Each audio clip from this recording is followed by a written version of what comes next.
네, 저희 문제 보도록 하겠습니다. 잘 아시는 것처럼 일단은 기출문제가 가장 중요하니까 익숙한 지문들이 많으실 겁니다. 그렇지만 그 내용들 다 정확하게 하나씩 이해하고 그 다음에 또 관련되어 있는 것들은 한꺼번에 같이 정리하시면 되겠습니다. 일단은 이제 33회 문제 한번 봐보시면 상대방 없는 단독행위에 해당하는 것은 이라고 지금 1번이 33회 문제입니다. 네, 그 다음에 2번 32의 문제를 봐보시면 상대방 있는 단독행위에 해당하지 않는 것은 해서 결론적으로 32에 33에 연속해가지고 상대방 없는 단독행위를 물어봤습니다. 우리 상대방 없는 단독행위 두 문자로 했죠. 서비스 문제니까 유, 제, 포였습니다. 유가 뭐였습니까? 유언 또는 유증. 제가 재단법인 설립행위. 포가 뭐였습니까? 소유권의 포기. 그 다음에 상대방 있는 단독행위. 동의, 철회, 상계, 추인, 채무, 면제. 그 다음에 수권행위. 해제, 해지, 취소. 동처리가 상추면 수프에 엘러지가 있어서 먹으면 해체하고 재채기를 한다. 근데 여기에 적어져 있는 포가 뭐다? 소유권의 포기. 그거하고 구별해야 되는 거 두 개의 포가 있었죠. 요거를 COE 포기. 하나는 뭐였습니까? 공유지분 포기. 네, 그것들 외우면 된다.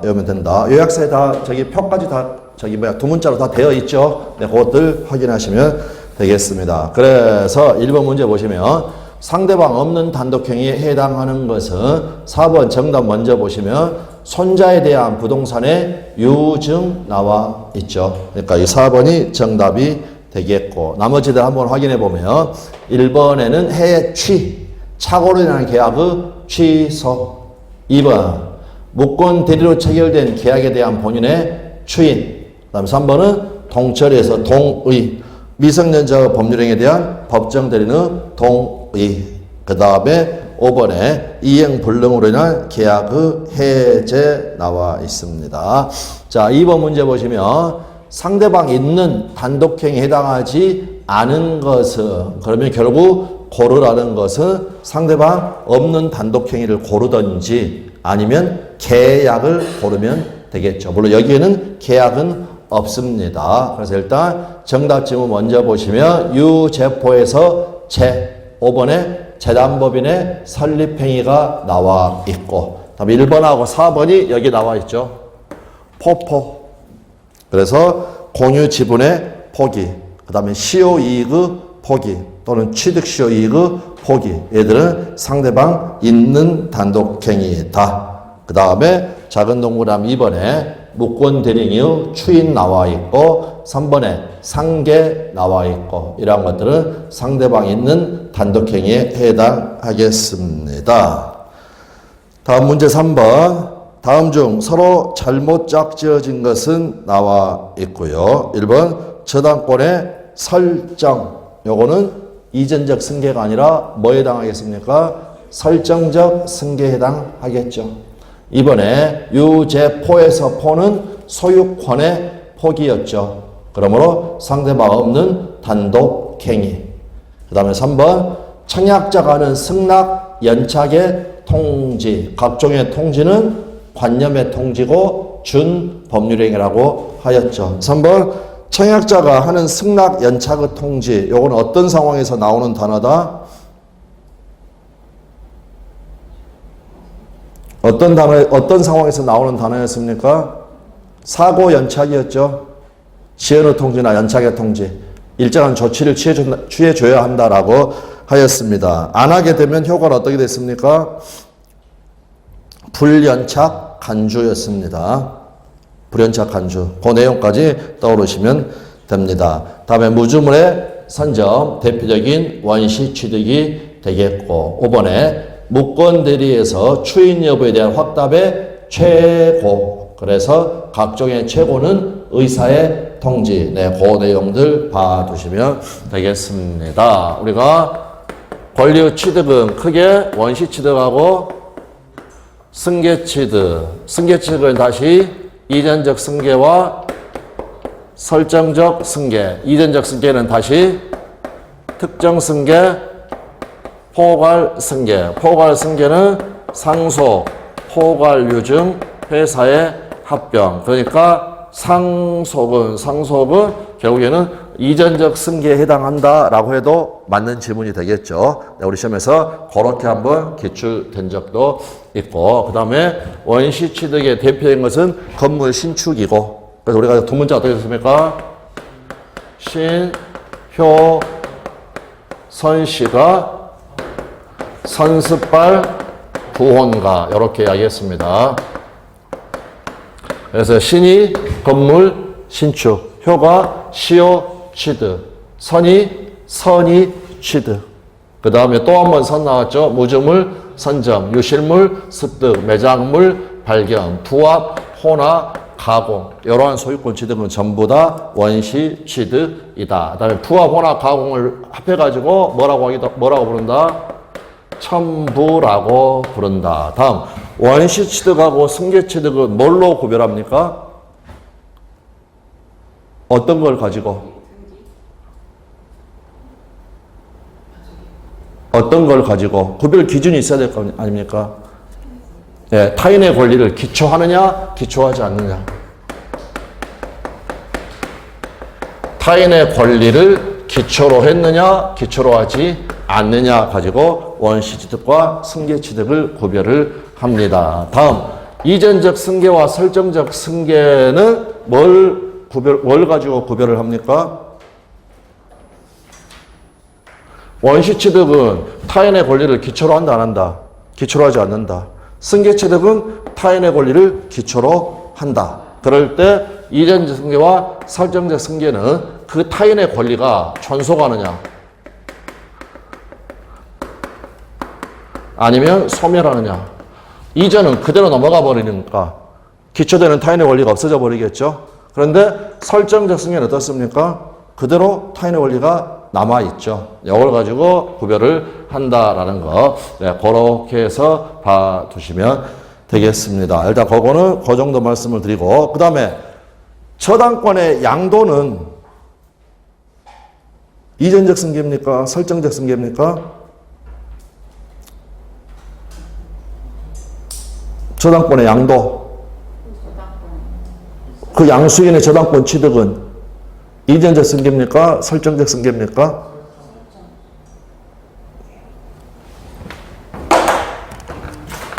갑소의 부동산에 처음으로 이렇게 저당권을 만들어내면 이게 저당권 설정한 겁니다. 요 을이 병한테 이 저당권을 양도했다. 이 사람이 저당권 양수받은 사람이죠. 이 사람의 저당권 취득은 이전적 승계입니까? 설정적 승계입니까? 네, 당연히 이전적 승계죠. 왜? 양도해버린 이 사람의 권리는 없어져 버리니까. 그러니까 저당권을 처음으로 창설하는 것, 요거를 설정적 승계라고 하고, 그걸 기초로 해서 다른 사람에 넘어가게 되는 것, 이거는 당연히 이전적 승계가 된다라는 것. 그 내용 봐두시면 되겠습니다. 자, 그 정도 봐두시면 되겠고, 그 다음에 4번에 준법률행위인 것은 나와 있고요. 정답 먼저 보시면 채무이행의 최고, 각종의 최고는 어떻습니까? 의사의 통지로서 준법률행위라고 하였죠. 그런데 1번 법정대리는 동의, 2번 착오한 의사표시의 취소, 4번 무권대리행위에 대한 추인, 5번 임대차 계약의 해지. 이러한 것들은 전부 다 법률행위고, 법률행위 중에서 뭐에 해당하는 겁니까? 상대방 있는 단독행위에 해당한다라고 말씀을 드렸습니다.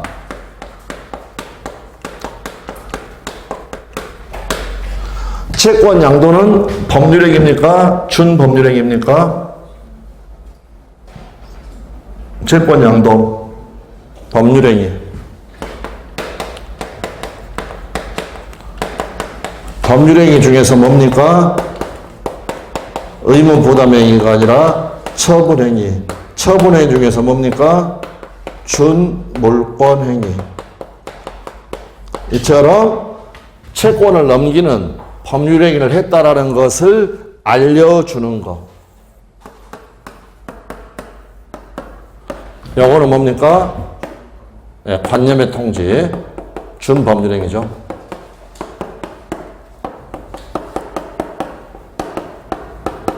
그 다음에 이제 수없이 했으니까. 그러면 준법률행위라는 것은 법률행위입니까? 법률규정입니까? 법률규정. 그러면 이 효과는 어떻게 됩니까? 채권 양도 통지의 효과. 다시 물어보면 왜 하는 겁니까?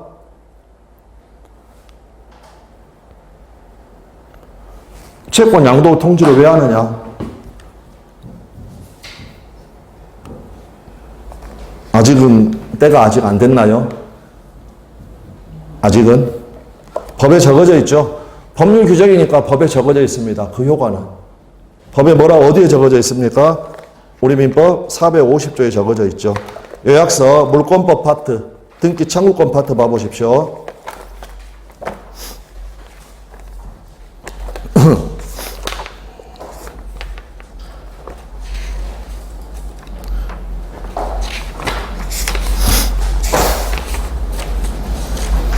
(65페이지에) 적어져 있죠.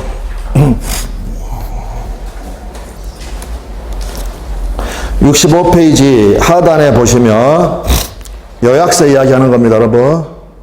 65페이지 하단에 보시면 450조 조문이 나와 있죠. 그리고 지명이라는 단어는 신경 쓸 필요 없다고 그랬고, 채권 양도 제목이 뭐라고 되어 있습니까? 대항 요건이라고 되어 있죠. 1항 채권의 양도는 양도인이 채무자에게 통지하거나 채무자가 승낙하지 않으면 채무자에게 대항하지 못한다. 대항 요건 갖추려고 하는 겁니다. 대항하려고. 채무자한테 대항하려고. 되셨나요? 여러 번 말씀드렸습니다. 효과는 요거는 법률 규정이니까 방금 우리가 봤던 것처럼 450조 조문을 딱 읽어봐야 알 수가 있다. 채무자한테 대항할 수 있게 된다라는 거. 그 내용 보셨고. 그리고 뭐 여러 번 말씀드렸지만 요 조문을 알고 있어야 그 밑에 나와 있는 우리 단골 기출 판례들, 매매로 인한 소유권 이전이익 청구권의 양도, 점유취득시효로 인한 소유권 이전이익 청구권의 양도, 이러한 부분들이 정리가 될 수 있다라고 말씀을 드렸습니다. 자, 나중에 보시면 되고요. 그거는 다음 넘어가셔가지고 2페이지에 5번 문제, 법률행위 종류에 관한 연결이 틀린 것은 채권행위, 교환 맞는 거죠? 네, 매매교환, 임대차 전부 다 거기 뒤에가 계약이라는 말이 숨어 있죠. 그 다음에 2번 상대방 없는 단독행위, 계약, 해제 잘못됐죠? 이건 상대방 있는 단독행위죠. 그리고 항상 주의하시라는 게 뭘 주의하셨냐면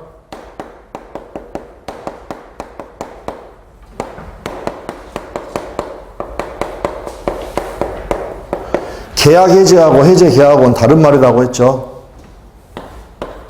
여기는 계약의 해제, 단독행위를 이야기하는 거고 해제, 계약 이거는 다른 말로 뭐라고 합니까?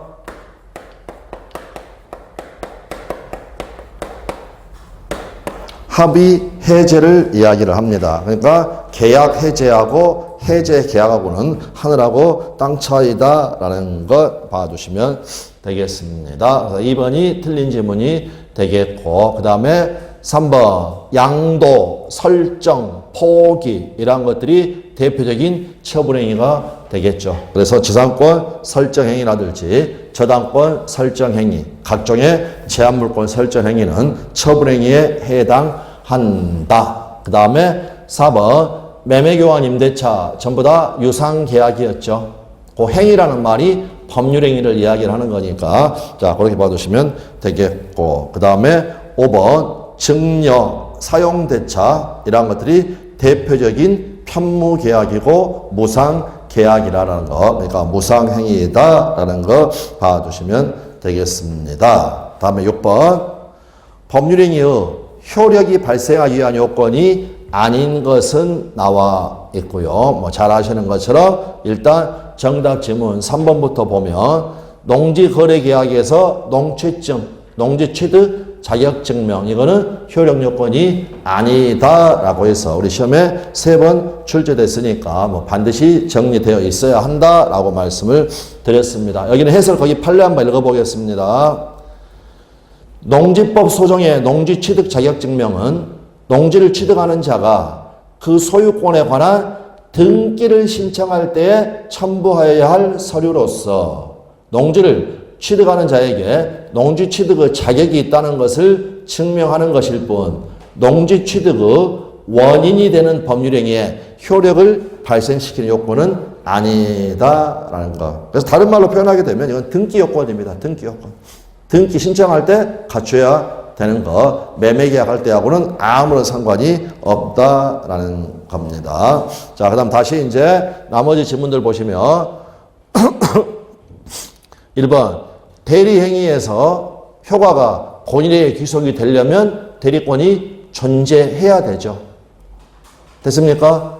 그러므로 아까 대리권의 존재는 증명 책임은 누가 부담한다? 대리 효과를 주장하는 자가 부담을 하게 된다는 겁니다. 법이 요구하고 있으니까. 법이 요구하고 있으니까. 자, 그 다음에 2번 정지조건부 법률행위에서는 조건이 성취되었다. 요거 증명이 돼야 되겠죠. 조건 성취 사실, 조건 성취 사실. 이제 증명 문제고 역시 효력 요건이 된다라는 거. 그러니까 결국에는 조건이라는 것은 법률행위의 효력에 관한 것이다. 아니면 성립에 관한 것이다. 우리 시험에 정지조건이 성취되면 그때 비로소 증여계약이 성립한다. O였나요? X였나요? X였죠. 성립에 관한 것이 아니라 효력에 관한 것이다. 이미 계약 자체는 다 성립하였다라고 이야기하였습니다. 그 다음에 4번 확과 적사에서 적 법률행 내용의 적법성 효력 요건이 되겠고 그 다음에 5번 토지거래 허가구역내의 토지거래 계약은 허가를 받아야 되겠죠. 그러니까 당연히 효력 요건이 되겠습니다. 7번 다음 중 의무 부담행위가 아닌 것은 5번에 채권, 양도, 여기 처분행위 나와 있죠. 각종의 양도, 포기, 설정 이러한 것들은 의무 부담행위가 아니라 처분행위가 된다라는 거.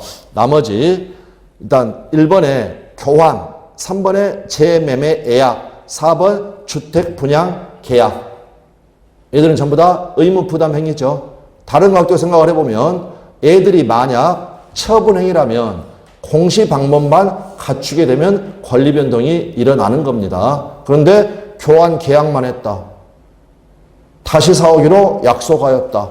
분양계약 체결했다. 이것만으로 권리 취득할 수 있는 건 아니죠. 네, 그렇게 봐두시면 됩니다. 그 다음에 임대차는 그 자체로 뭐가 되겠습니까? 임대차 계약이니까.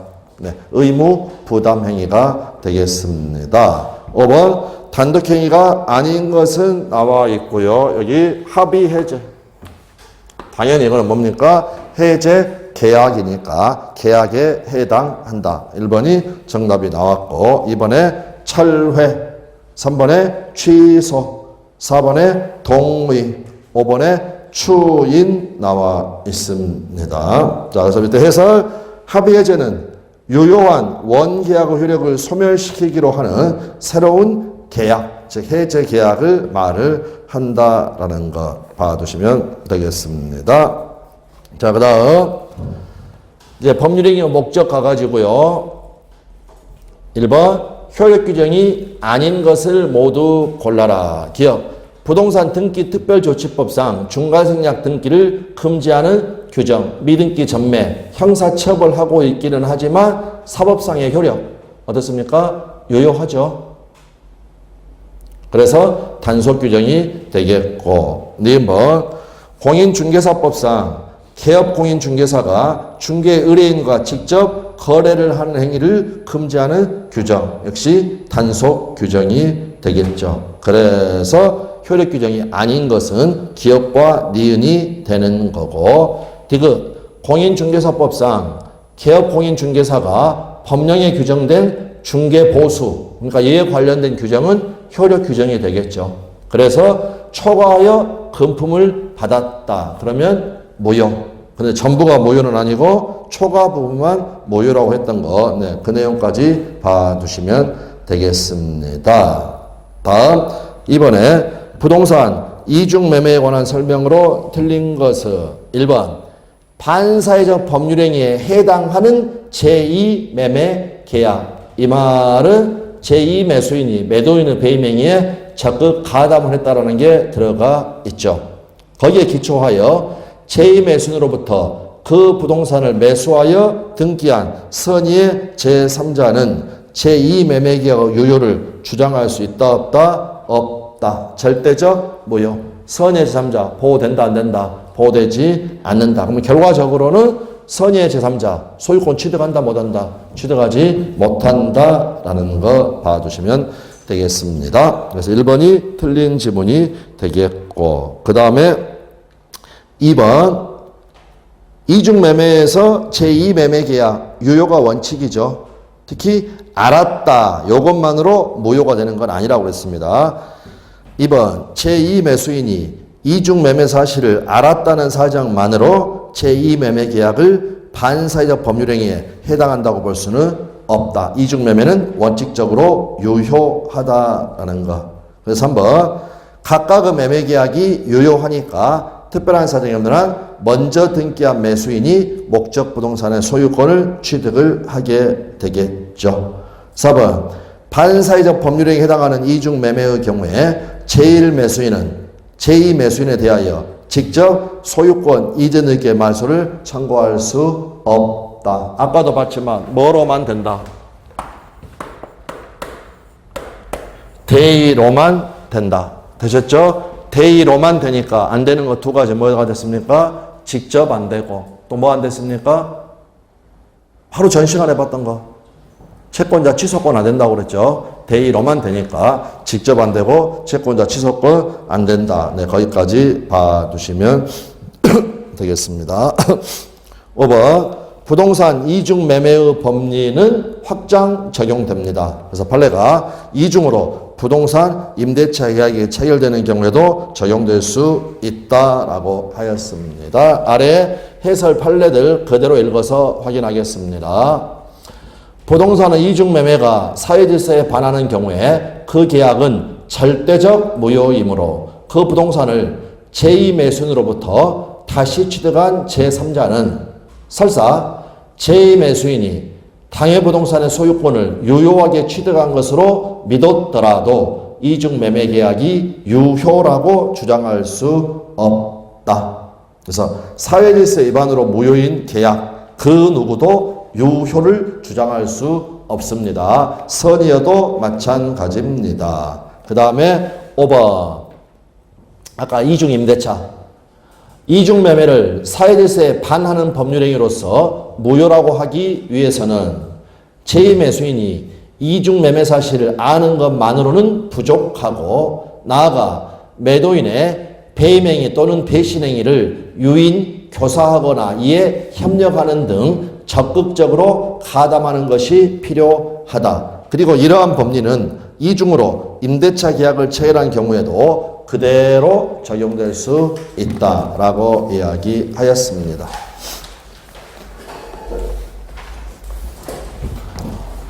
3번 법률행위의 효력에 관한 설명으로 틀린 것은 1번 모유행위 전환에 관한 규정은 불공정한 법률행위에 적용될 수 있다. 추인은 안 되지만 전환은 된다. 우리가 알박기 사건 아까도 말씀을 드렸고 다음 2번에서 불공정한 법률행위에 관한 규정이 적용되지 않는 것 두 가지 자동으로 나와야 되겠죠. 뭐하고 뭐? 경매하고 무상계약 또는 경매하고 증여 봐두시면 되겠습니다.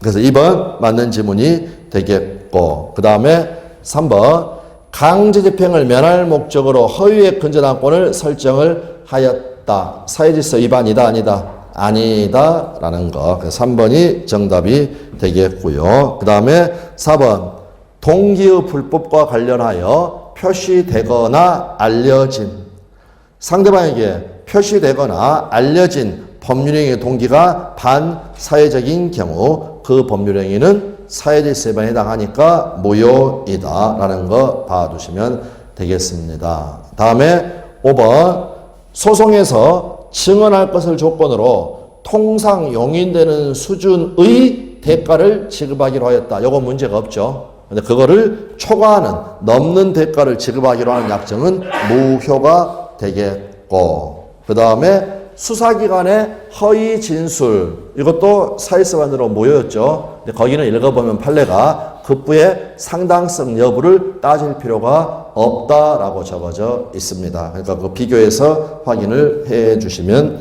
되겠습니다. 그 다음에 4번 반사회에서 법률에 관한 설명으로 틀린 것은 나와 있고요. 1번 판단 시점, 공식이었죠. 법률 행위 시. 반사회에서 법률 행위에 해당하는지 여부는 해당 법률 행위가 이루어진 때를 기준으로 판단하여야 한다. 법률 행위 시 또는 법률 행위가 성립한 때, 이루어진 때 다 같은 말이다 라고 말씀을 드렸습니다. 2번 절대적 무효니까 반사회에서 법률 행위 무효는 이를 주장할 이익 있는 사람은 누구든지 주장할 수 있다라는 거 봐두시면 되겠고, 그 다음에 3번 법률행위가 사회질서에 반한다는 판단은 부단히 변천하는 가치관념을 반영을 한다. 따라서 1번으로 가게 되는 거죠. 이루어진 때를 기준으로 판단해야 한다. 1번하고 3번은 하나의 판례입니다. 3번을 먼저 읽고 1번으로 가서 자연스럽게 읽어주면 된다. 그 다음에 4번 다수의 보험계약을 통하여 보험금을 부정취득할 목적으로 체결한 보험계약. 우리 판례는 반사회적 법률에 해당한다라고 이야기를 하였고, 그 다음에 5번 정답으로 너무나도 많이 나왔었다라고 말씀을 드렸었습니다. 자, 그래서 여기 갑소의 부동산, 을하고 매매. 그런데 우리 시험에 이렇게 사례로 나왔죠. 여기가 대리. 그래서 병이 가가지고 가부 배임행위에 적극 가담을 해서 매매 계약을 체결을 하였다. 그런데 여기 병이라는 그러한 사정을 전혀 몰랐다. 그래도 배임행위 적극 가담 여부는 누구를 기준으로 판단한다? 대리인을 기준으로 판단한다. 그러니까 병은 소유권 취득한다 못한다? 못한다. 그래서 5번 대리인이 매도인의 배임행위에 적극 가담하여 이루어진 부동산의 이중매매는 본인인 매수인이 그러한 사정을 몰랐더라도 반사회에서 법률행위로서 무효이다 라고 이야기해야 되겠습니다. 그래서 5번이 틀린 지문이 되겠고, 그 밑에 5번 문제 불공정한 법률에 관한 설명으로 틀린 것은 1번 공박은 정신적 심리적 공박도 여기에 포함된다고 그랬죠. 그래서 정신적 심리적 원인에 기인할 수도 있다. 2번 무경험은 거래 일반에 대한 경험 부족을 의미를 한다. 특정 영역에서의 경험 부족을 의미하는 것이 아니다. 그 다음에 3번 대리인에 의해 법률행위가 이루어졌다. 궁본, 경무대. 공박 상태는 본인을 기준으로, 경무대, 경솔과 무경험은 대리인을 기준으로 판단한다. 그 다음에 4번 현저한 불균형의 판단 시점 역시 공식, 법률 행위 시. 급부와 반대급부 사이에 현저한 불균형이 존재하는지는 특별한 사정이 없는 한 법률행위 당시를 기준으로 판단하여야 한다라는 것. 5번 급부와 반대급부 사이의 현저한 불균형은 피해자의 공박경솔 무경험 정도를 고려하여 당사자의 주관적 가치가 아니라 뭡니까? 거래상의 객관적 가치, 객관적 요건은 객관적 요건으로 판단한다라는 거 봐두시면 되겠습니다. 자, 그래서 그 밑에 해설 판례 한번 읽어보겠습니다. 우리 시험에서는 객관적 가치 이것만 출제가 되었지만 타 시험에서는 첫 번째 지문 급부와 반대급부 사이의 현저한 불균형은 단순히 시가와의 차액 또는 시가와의 배율로 판단할 수 있는 것이 아니고 여기도 출제가 됐고요. 타 시험에서는 다음 구체적 개별적 사안에 있어서 일반인의 사회통념이라고 그랬죠. 객관적 요건이니까 일반인이라는 단어가 나와야 한다. 일반인의 사회 통념에 따라 결정하여야 한다. 다음, 그 판단에 있어서는 피해 당사자의 홍박경솔 무경 업무 정도를 고려한다 안 한다. 거기 보시면 고려합니까 안 합니까?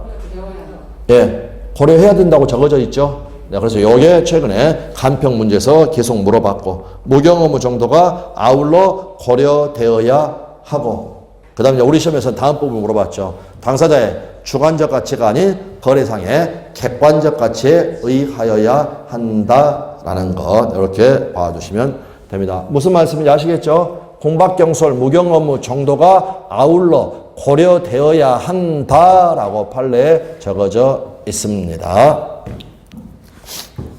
다음에 6번 이제 이중매매 사례가 되겠습니다. 갑은 자신 X부동산을 을에게 매도하고 계약금과 중도금을 지급받았다. 그 후 병이 갑의 배임행위에 적극 가담하여 갑과 X부동산에 대한 매매계약을 체결을 하고 병 자신 명의로 소유권 이전기를 마쳤다. 문제 자체에서 배임행위 적극 가담이다라는 표현이 나와 있습니다. 다음 설명으로 틀린 것은 대의로만 되니까 어른병에게 소유권 이전 있기를 직접 청구할 수 있다 없다? 없다라는 것. 2번은 일단 잠깐 넘어가고요. 3번 갑은 계약금 배액을 상환하고 을과 체결한 매매계약을 해제할 수 있겠는가? 이거는 해약금 해제를 물어보는 거죠. 문제 자체에서 중도금을 지급받았다. 이행에 착수가 있다는 게 확인이 됩니다. 자, 확인이 됩니다. 자, 그러니까 2번도 3번도 맞는 지문이 되겠고, 4번 병명의 등기는 갑이 추인하더라도 유효가 될 수가 없다. 반추 안 된다. 반사회적 법률행위 추인에 의하여 유효가 될 수가 없다라는 거, 이렇게 봐두시면 되겠습니다. 5번 절대적 무효. 만약 선의의 정이 X부동산을 제2매수인 병으로부터 매수하여 이전 등기를 받았다. 선의인 정은 갑과 병의 매매계약 유효를 주장할 수 있다 없다? 없다라는 거. 그대로 해서 읽어보겠습니다. 아까 2번은 넘어갔는데 내용이 나옵니다. 사회질서 위반을 이유로 한 무효는 선의의 제3자를 보호하는 규정이 없기 때문에 절대적 무효라고 한다. 따라서 누구도 사회질서 위반 행위 의유를 주장할 수가 없고 그가 선의의 제3자라도 마찬가지이다. 가령 부동산 이중매매가 사회질서에 반하는 경우에 아까 읽었던 거, 그 계약은 절대적 무효이므로 제3자는 선의라 하더라도 이중매매 계약 의유를 주장할 수 있다 없다? 없다라는 거, 이렇게 봐두시면 되겠습니다. 잠깐 4번 먼저 보시면 반사회질서 법률행위에서 무효인 경우에 당사자가 이를 추인해도 추인이력이 생기지 않는다라는 것, 이렇게 봐두시면 되겠습니다. 그 다음에 다음은 기본 설명인데, 이제 저희는 여러분하고 저희가 입문 과정을 안 했으니까 11월 10일 안 했으니까 보통 입문 때 하는 겁니다. 자, 갑하고 을하고 매매계약을 체결을 하였다. 그러면 을은 매매계약을 원인으로 갑에 대해서 소유권 이전기 청구권을 가지고 있다. 이거는 채권만 가지고 있는 상태고요. 만약 갑하고 을하고 매매계약이 있었고 물권행위를 하고 을 앞으로 이렇게 등기가 격려가 되면 을은 이제 뭘 갖는 겁니까? 소유권이라는 물권을 갖게 됩니다. 그러면 물권과 채권의 차이, 예를 들어서 여기 병이라는 사람이 이 매매의 목적물인 갑소유의 부동산을 가령 불법 점유하고 있다. 여기도 예를 들어서 을이 소유권을 취득을 했는데 여기 만약 병이라는 친구가 불법 점유를 하고 있다. 그러면 이쪽부터 먼저 을은 소유자니까 갑에 대해서 뭐 할 수 있습니까? 소유물의 반환을 청구할 수가 있겠죠. 그 다음 또 갑이라는 애는 을의 재산으로부터 법률상 원인 없이 이득을 취득하고 있죠. 그러니까 을은 갑에게 뭐 할 수도 있습니까? 부당이득의 반환을 청구할 수도 있습니다. 또 병의 이러한 행위는 을의 소유권을 침해하는 행위입니다. 그래서 뭐가 인정될 수도 있습니까? 불법행위, 손해배상이 인정될 수도 있다. 그랬고 이 조문 숫자는 외울 필요는 없지만 뭐 수없이 썼으니까 그냥 이렇게 받으면 된다라는 겁니다. 그런데 이거는 내가 소유권을 취득한 상황이고 이처럼 채권만 가지고 있는 상황이다. 그러면 소유자가 아니니까 소유물 반환 청구 됩니까? 안 됩니까? 안 되죠. 그 다음 병이라는 애는 갑의 재산으로부터 이득을 취득하는 것이죠. 갑의 부동산으로부터. 그러니까 뭐도 안 되느냐? 부당이득 반환 청구도 안 됩니다. 그 다음 갑의 소유권을 침해하고 있는 겁니다. 갑의 소유권을. 그러므로 불법행위도 안 됩니다. 이게 물권과 채권의 차이점입니다. 물권과 채권의 차이점. 그 다음에 이중매매는 원칙적으로 유효하니까 예를 들어서 갑하고 을하고 계약이 있었는데 다시 갑이 병하고 이중 계약을 체결을 하였다. 그러면 다른 사람, 이거는 제3자의 채권 침해 이런 표현을 쓰는데 이거는 불법행위다 아니다.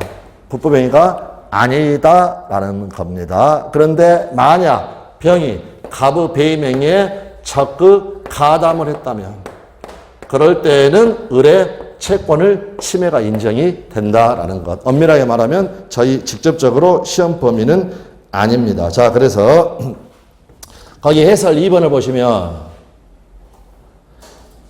병이 갑의 배임행위에 적극 가담한 경우 이거는 제3자의 채권 침해이지만 예외적으로 위법성이 인정이 됩니다. 따라서 을은 병에게 불법행위를 이유로 손해배상 청구할 수 있게 된다라는 것 이렇게 봐두시면 됩니다. 여기가 원칙입니다.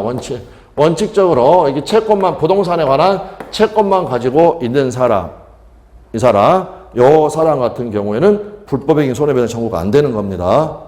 이거는 그냥 제3자의 채권 침해고 원칙적으로 위법성이 없습니다. 자유경쟁의 원칙상. 그런데 이런 배임행위, 적극 가담 이런 말이 나오게 되면 위법성이 인정이 된다. 네, 그 정도만 봐두시면 되겠습니다. 그럼 배임행위, 적극 가담했을 때 부당이득 반환 청구는 될까요? 안 될까요? 안 됩니다. 여전히 지금 누구 재산입니까? 갑의 재산. 제가 지금 이 말씀을 드린 이유는 타 모의고사에서는 방금 이렇게 해가지고 배임행위 적극 가담했을 때 을에게 인정되는 권리는 이런 거 대위에서 말소할 수 있는 권리. 그 다음에 불법행위 손해배상 청구권. 요거는 인정이 됩니다. 부당이득 반환 청구권 인정이 된다 안 된다? 안 된다라는 거. 거기에 나온 적이 있기 때문에 그걸 염두에 두고 말씀을 드린 겁니다. 자, 그 밑에 7번 가시고요. 불공정한 법률에 관한 설명으로 틀린 것은 1번, 2번 묶어가지고 경매에는 적용된다, 안 된다? 안 된다. 다음 무상계약에는 적용된다, 안 된다? 라는 것. 그런데 3번 불공정한 법률행위에 무행위, 전환의 법리는 적용될 수 있다라는 것. 4번 법률행위가 대리인하여 행하여 졌다. 공박 상태는 누구를 기준으로 판단한다?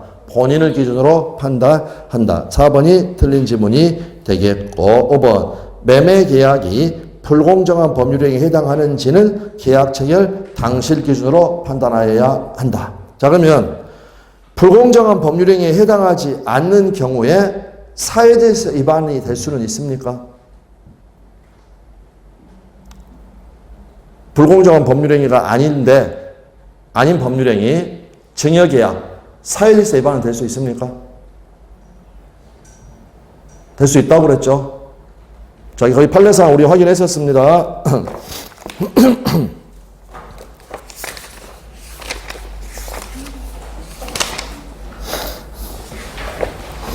거기 8페이지에 보시면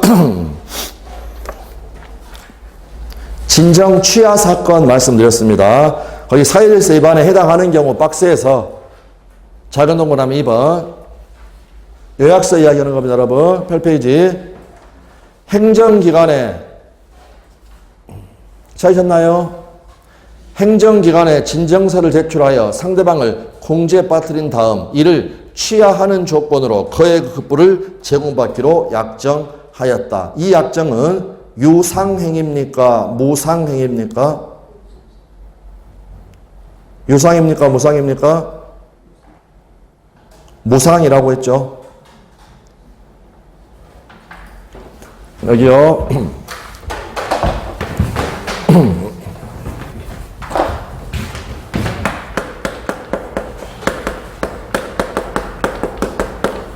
뭐 가불은 중요하지 않으니까 가령 을이란 애가 행정기관에 갑에 관하여 진정을 하였다. 진정을 하였다. 그 다음에 이 진정을 취하해주는 대가로 애로부터 거액의 금품을 5천만 원을 받기로 하였다. 그러면 유상행위, 무상행위는 뭘로 구별을 했느냐? 양쪽에서 대가적 의미가 있는 출연행위를 하느냐, 출연행위를 하지 않느냐, 이걸로 구별했습니다. 기억나시나요? 출연행위는 뭐였습니까? 동그라미 몇 개 나옵니까? 2개. 자신의 재산을 감소시키고 타인의 재산을 증가시키는 것. 그런데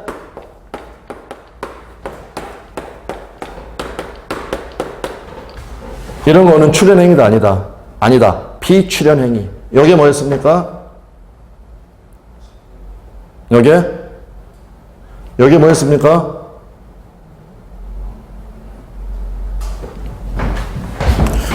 너무 이른가요, 아직? 이거를 확인하기가. 거기 4페이지에 보시면 요약서 4페이지에 박스가 있고 위에는 출연행위, 아래는 비출연행위. 비출연행위인 거 가로에 제가 굵은시로 쳐놨죠. 소유권의 포기하고 대리권 수여 행위. 이걸 외우려고 하지 말고 여기에 소유권 포기죠. 자신의 재산은 감소하지만 타인의 재산을 증가하게 하지 않으니까. 여기 뭡니까? 대리권 수여. 재산의 증감하고는 아무런 관련이 없죠. 됐나요? 요런 걸 한쪽만 할 때 그거를 무상행위, 양쪽에서 할 때 유상행위. 그러면 여기 갑의 행위를 생각을 해보십시오. 갑이 을한테 5천만 원을 주죠. 그러니까 그 행위에 의하여 갑의 재산은 감소할 것이고 그 행위에 의하여 돈 받아가지고 을의 재산은 증가하겠죠. 됐습니까? 자, 을이 진정을 했다가 취하를 했습니다. 을의 재산 감소되는 거 있습니까? 없습니까? 있습니까? 없습니까? 있을 수가 없죠. 행정기관에 진정했다가 그냥 그 진정 취하만 했는데 재산에 감소가 있습니까? 없습니까? 없다. 그럼 뒤에 거 따져볼 필요도 없이. 이거는 출연행위다 아니다? 아니다. 출연행위를 한쪽만 하였다. 그러니까 이거는 유상행위다, 무상행위다? 무상행위다. 되셨나요? 외울 필요도 없는 겁니다. 이거 가지고 그냥 이거 봐보십시오. 이쪽이 을이 진정을 취한 게 출연행위인가 아닌가만 따져보면 되죠. 출연행위가 아니죠. 그러니까 한쪽만 했다라는 겁니다. 한쪽만 했다. 다시 그림. 여기가 사회질서 위반 103조. 거기에 해당하는 하나의 예가 폭리행위, 불공정한 법률 행위. 그러면 결국 진정 취하 사건은 여기에 들어있습니까? 바깥에 들어있습니까? 바깥에. 이거는 무상계약이고 증여계약이니까 불공정한 법률행위가 될 수 있다 없다? 없지만 뭐는 될 수 있다? 반사회적 법률행위는 해당할 수 있다 라고 판례가 이야기를 한 겁니다. 자, 그렇게 말씀을 드리면 되겠습니다. 자, 됐습니다. 그 다음에 넘어가셔가지고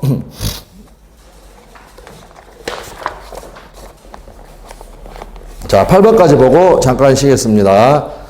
반사회질서 법률행위에 해당하여 무효로 되는 것을 모두 골라라. 그러니까 포인트는 무효냐 아니냐가 문제가 아니라 해당하는지가 문제가 되겠죠. 왜냐하면 강행법 위반도 무효는 될 수는 있으니까. 그래서 결국 해당하느냐 해당하지 않느냐. 기억.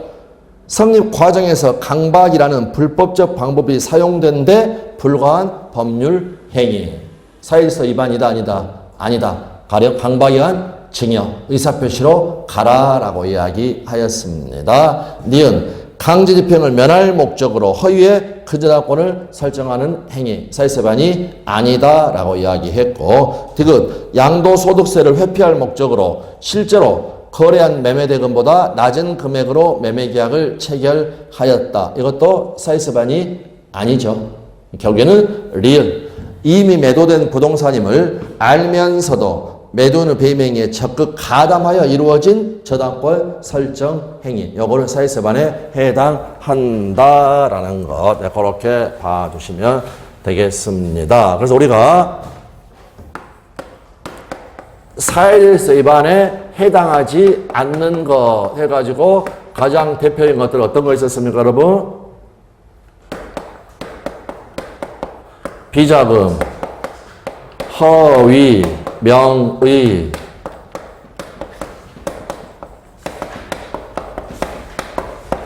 생각나시죠? 비자금 사건, 사일서 위반이 아니었죠? 허위 표시, 사일서 위반이다, 아니다? 아니다. 명의신탁, 사일서 위반이다, 아니다? 아니다, 라는 것. 그 다음에 인간의 본성에 따른 것들. 어떤 것들이었습니까? 방금 나왔던 거, 강제집행 면탈 또는 강제집행 면탈. 그 다음에 조세 회피.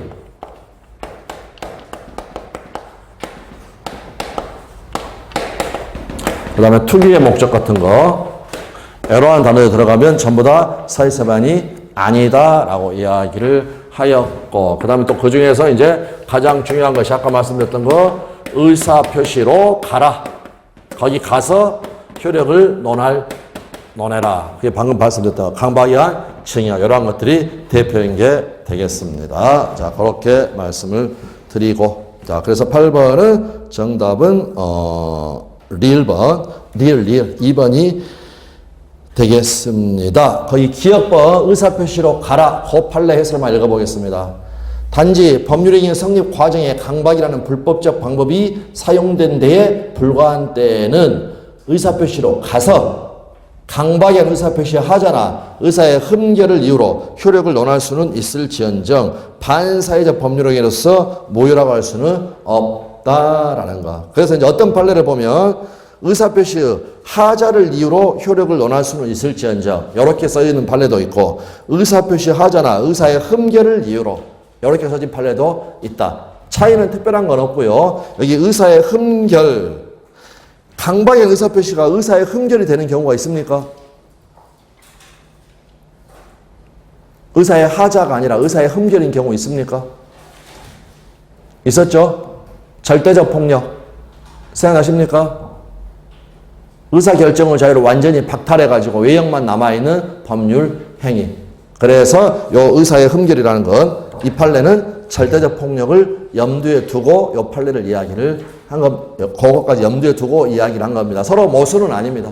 모순은 아니고 어떤 표시에서는 의사의 하자 요 단어만 보이기도 하고, 어떤 판례에서는 이처럼 의사의 하자나 의사의 흠결, 이때 이 의사의 흠결이 바로 박탈, 외형만 있는 그 법률행위를 염두에 두고 이야기를 한 것이다. 네, 그 정도 말씀을 드리겠습니다. 잠깐 쉬도록 하겠습니다.